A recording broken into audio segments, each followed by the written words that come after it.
Hello guys and welcome back into a new brand video. In today's tutorial, I'm going to show you how to synchronize your local repository with your GitHub repository. So make sure to watch the video to the end and follow these simple steps. So basically the easiest way to do is to use your GitHub desktop. And from there you will be able to start synchronizing your repositories. So here I have the Hello World repository. I'm just going to use some changes, whatever was the change. So edit file, 1, 2, 3 here. I will commit the changes. And now I have the changes that are made in my repo and it is not made in my local.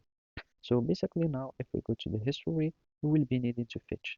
Basically the fetch command only fetch the metadata.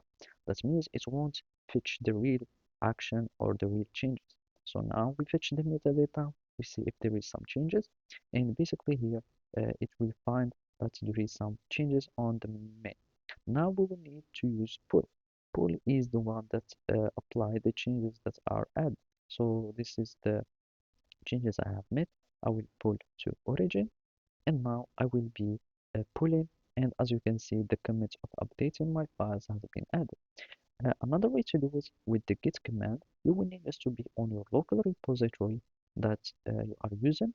You can use either a normal terminal or a terminal from VS Code, or you can use also the git bash. Git bash is the one that is installed when you install your git.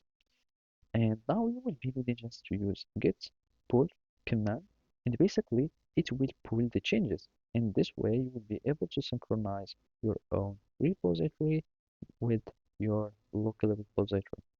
In case you have changes on your local and not on the remote, you will be needing to use push. So you simply git push origin and you specify the branch which is main. Git push origin main. Basically, origin is the name of the remote repo and this is the branch. So basically that's it. Thank you for watching and see you next time.